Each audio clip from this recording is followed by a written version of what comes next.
Hello, how we like that? I hate introducing myself, but I gotta do it right now. So, my name is Aneesh Chaganty. I made a movie called Searching and a movie called Run, mostly here because I'm a friend of Sean Wang. So, to just kick it off, I'm just gonna introduce the filmmaker and two of the stars here. So please welcome Sean Wang, writer, director. Come on up. We got star number one in the movie, Izaac Wang. Star number two in the movie, Chen.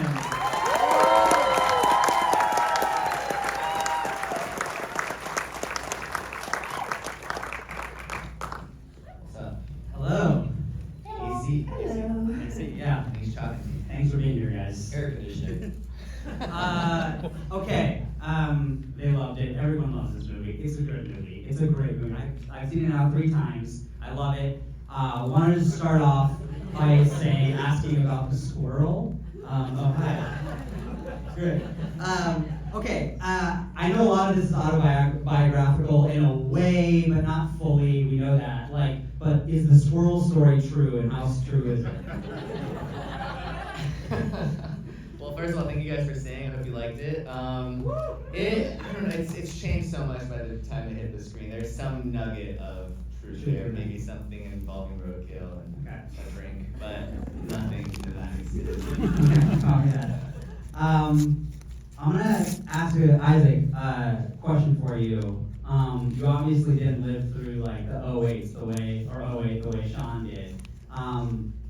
But you look and you feel like me growing up in the Bay around that time, the way you use flip phones, the way you use tech. Like, what was the induction to the tech of the internet world of 08 for you shooting this movie? Yeah, I mean, most of the like MySpace stuff and like Facebook, and most of the stuff on the computer really was done on post-production. The only thing that I really had to learn was how to use a flip phone. That didn't go well. Absolute horrid. Okay. How to use a flip phone. You had to like do the T9. Oh, stuff? dude, no, I can't T-man for the life of me. Okay. If I want to get to L, I have to click L 3 times. Yeah. 7. 7, yeah, so that's a number. And like, it doesn't work.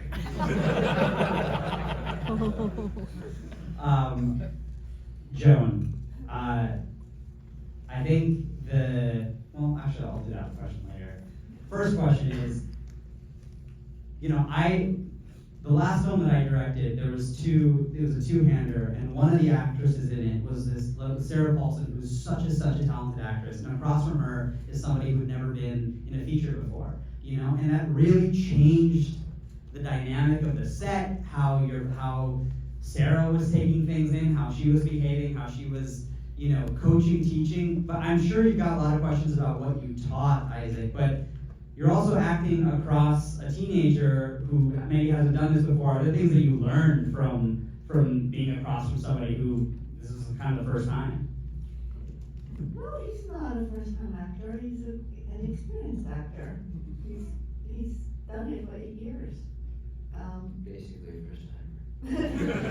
This is your first feature, though, no? This is my First lead. First lead. Okay. Yeah, he's first. Okay, so you're a pro then. Yeah. But grandma wasn't. I wouldn't say Yeah. pro. Yeah.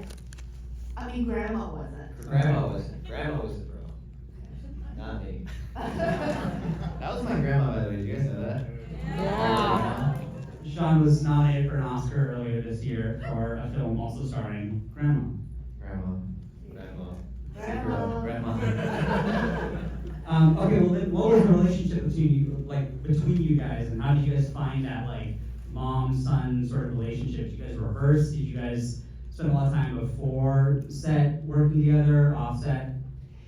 Actually, they filmed about 10 days, 2 weeks before I landed on the set, and I came back from China and came to the set. They were kind of warmed up and filmed a lot of their kids stuff already.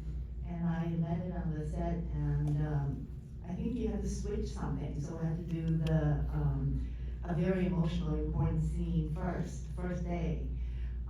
Which But scene was after Which scene was that? It's the scene that we shouted at each other in the car. That was your first day? That was my first day, Wow. yeah. And so we didn't really rehearse all that much. I wanted to rehearse, I was like, hey, let's rehearse, but he.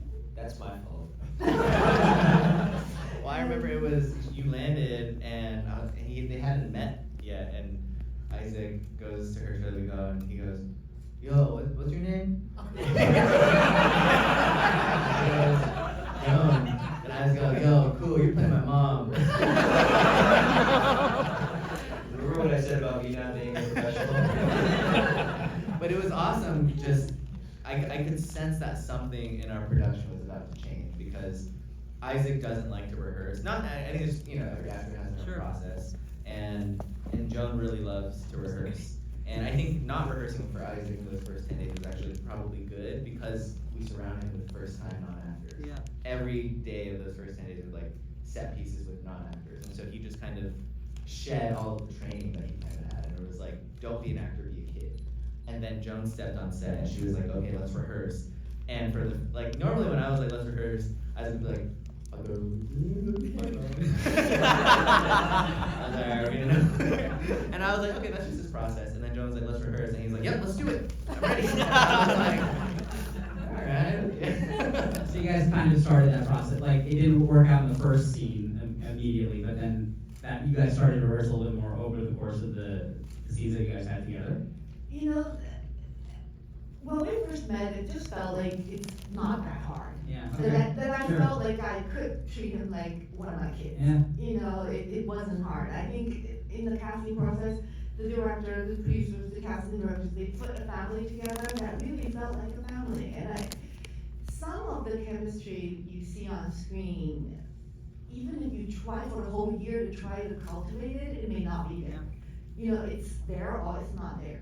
And I felt we had it, and so it wasn't something to worry about.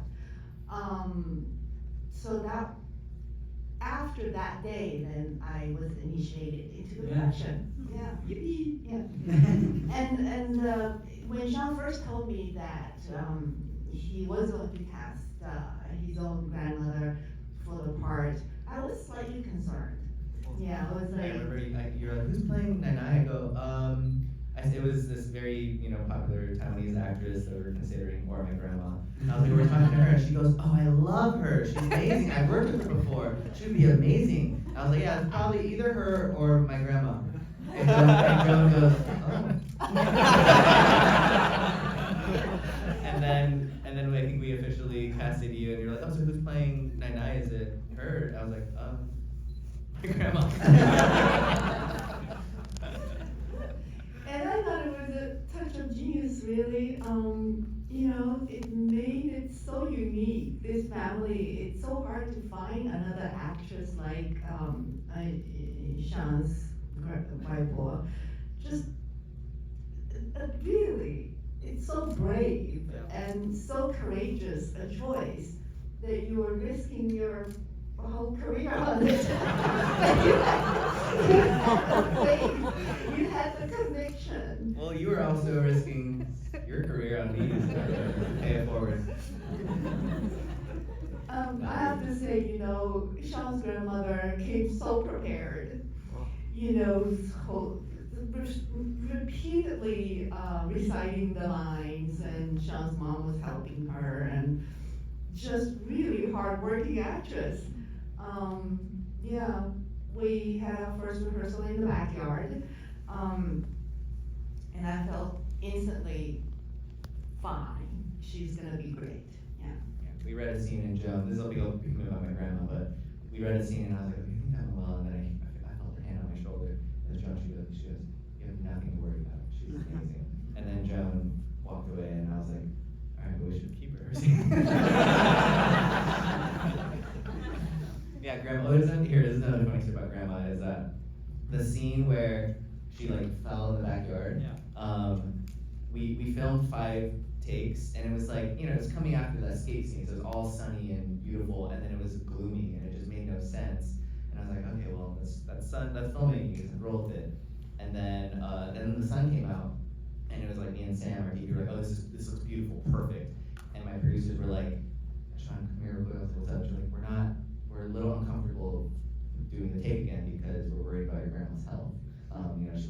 frail and fragile. We don't want to put her on the floor again. And I was like, I know my grandma. I think she can do it. And they're like, no, we don't think you should. Like, we're not very comfortable with it. And I was like, I'm so comfortable. So I'm like, what? Well, like, are you feeling okay? She's like, yeah, what's up? Are we going again? I was like, yeah, we're just a little worried about your health. Like, we don't want to push you on the floor. It looks like you're, a little weak, so we're kind of worried about, just making you do it again. And she was like, well, the scene is calling for me to be weak, no? I was like, well, yes, but we're just worried that like we're making you do it over and over again. And she was like, well, I did this like 20 more times. I'm supposed to be. That's what you want from me, right? In the scene to like be frail and fragile. And I was like, well, yeah. She's like, so that's what I'm doing. What's wrong? And I was like, all right, let's go ahead. That's the take we used. That's awesome. Joan just alluded to this. You guys obviously shot for like, it sounds like 10 days with just kind of the kids before Joan came in. I wanted to talk about how you kind of got the kind of style that you were able to do. Like what you're doing here is something I could never even try. But it's just such a slice of life. Every shot feels so real. Like the kids, all the interactions between them, it just feels like I was at that party, I've been there, I know that guy. How did you, when you're working with actors who are under a certain age, you already are limited by the amount of time that you have on set with each of them, right? Like, how are you creating the environment to get what feels like very, very slice of life performances? Are you like just letting cameras roll over and over again? Like, how did you create that? Because it feels so real. I mean, thank you. I mean, that was the hope, to try to make something that really just felt like viscerally authentic. And I think, the kids improv a lot, but they also like did their homework. I think they really knew their lines, and there's like hundreds of tapes of me improvising with these 14-year-olds over the course of months. And it was kind of that, once we kind of saw something in a kid, even, like Izaac or Aaron plays Sue, Raul plays Fahad, I was like, I think I want to just give them permission to make it their own. And so once we saw that there was something special in them and just the casting process, it was like, okay, obviously like walking into a film audition as a kid is a nerve-wracking thing. And it was like, okay, just getting them comfortable. And after like 2 or 3 auditions or callbacks with each of the kids that we cast, I could just tell they were like comfortable with me now. And once they got comfortable with me, it was just like, I'm your friend, you're riffing with me. And I was like, this riff feels alive. And I was like, if we can get this on set, we're solid.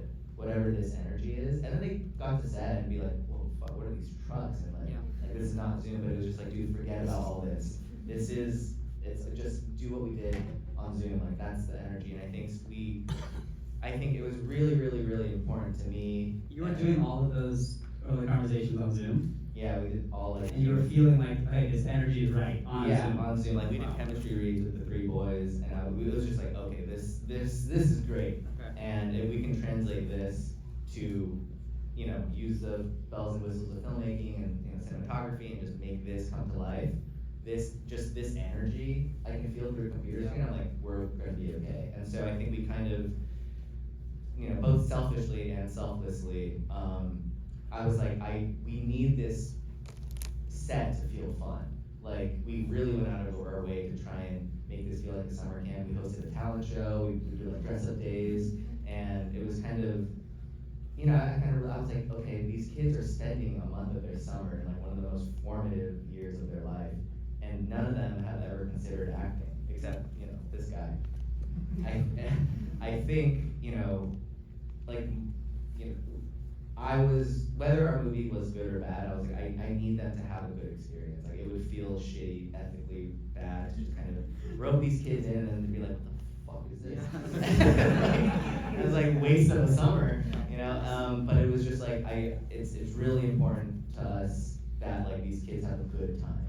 And like, a year from now, 10 years from now, they can look back at this experience, whether the movie succeeds or fails, and be like, whoa, like, that was super fun. We met a lot of really cool people. We got to be in a movie. Yeah.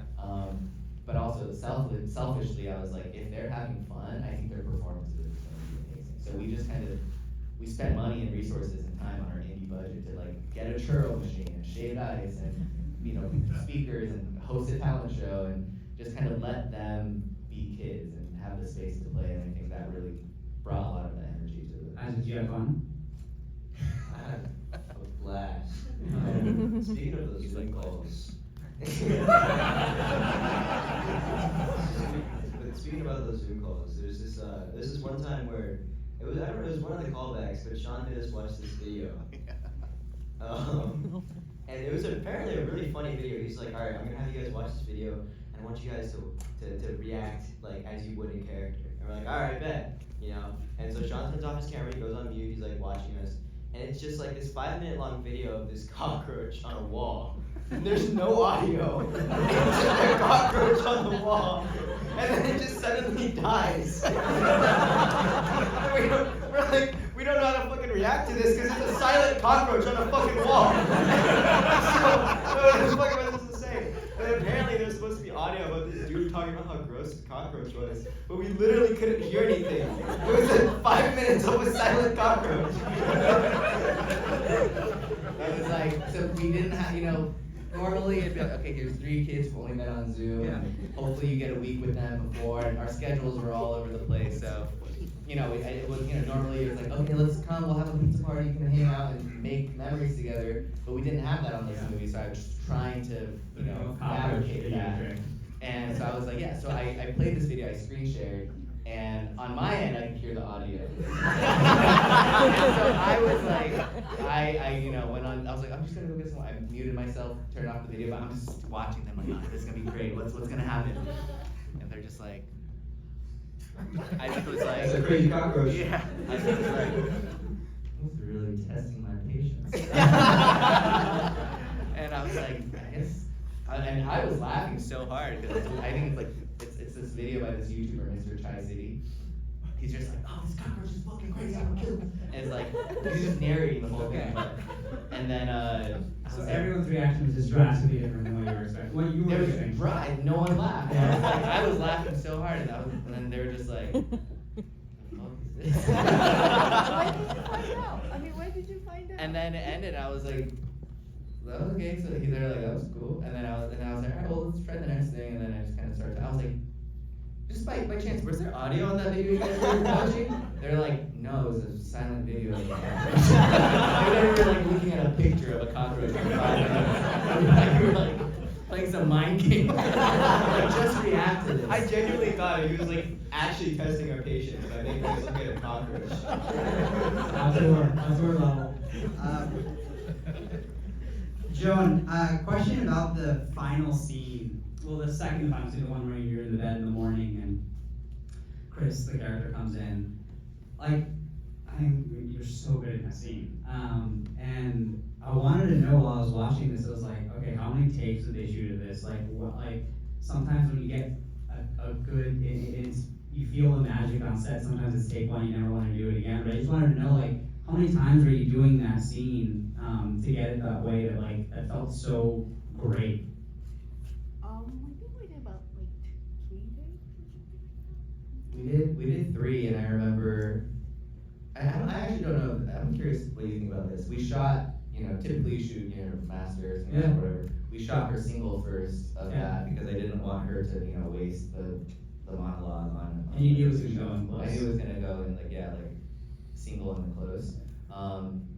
So we shot 3 takes, I think, 3 or 4, but it was like 2, and they were all amazing. Also the one from the Yeah, bad. from the 2 shot, but I remember, oh yeah, on you, and then I remember we did 1 take when it was on Isaac's coverage, because Isaac doesn't know Chinese.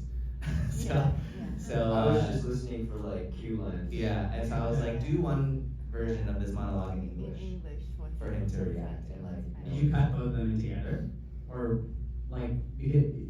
Joan in that when she's talking, she switches momentarily sometimes, between. but no, I mean, it was scripted that sometimes like, she'd be like, oh, Mihan stubborn, and that's just like how my mom would say it, Yeah. but we did 1 take, it was just all English, so he could actually know what she was Okay. saying, but I think, I mean, all the takes were pretty incredible and usable, and it was like slight modifications, and Joan has no ego as an actress. I remember asking her before we started, I was like, you know, like, what is your process? You know, like, well, is there something you need from your director? And she she was like, no, I just want it to be good. Like, I don't even mind line readings. And I was like, I'm not gonna give Joan Chen line readings.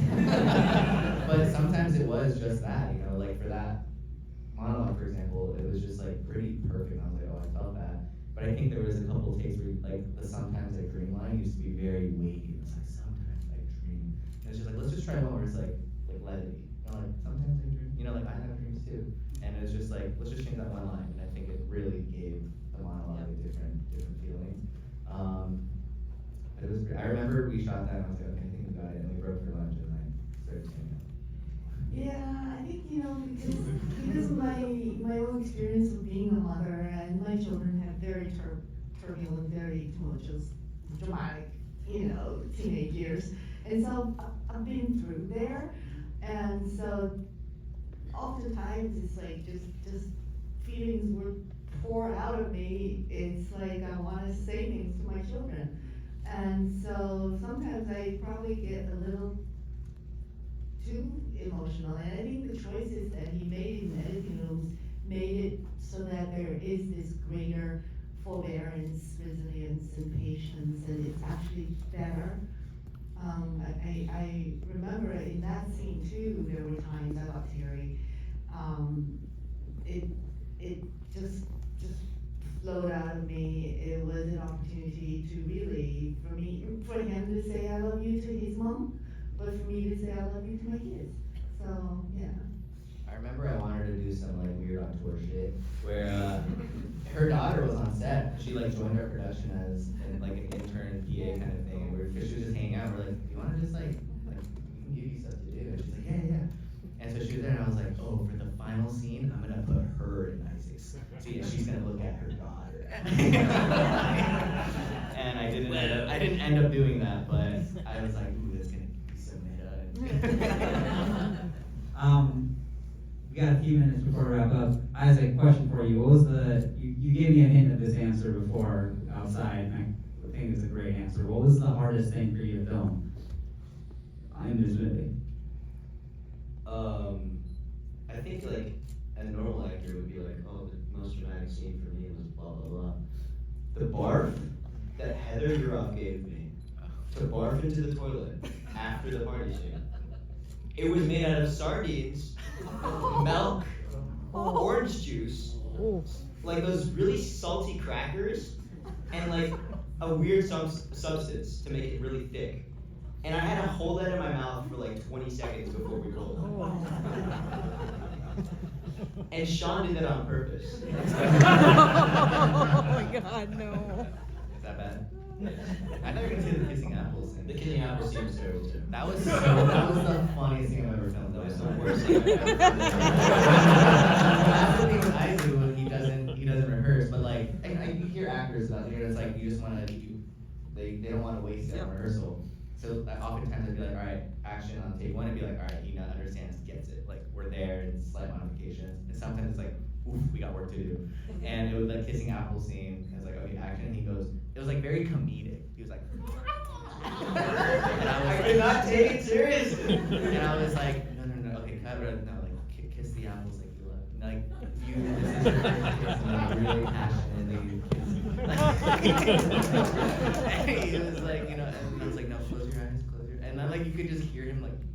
I remember being behind the monitor, just like church giggles. Me and Sam were like, hear the dailies, and I just couldn't hold it. So when I see the film, it's like it reminded me like how much parents really don't know their children. Behind the doors, what they were doing, or what they were thinking. So many secrets. The first cut of the movie too held on that shot for a minute and a half. Where's it now? How much did you cut down by? It's like maybe 20 seconds. Wow, okay. But I was like, we're gonna make him so uncomfortable with this. And then I remember Carlos was like, dude, please, for the love of God, cut that shot. I think that's all the time we have for, ladies and gentlemen, the filmmaker.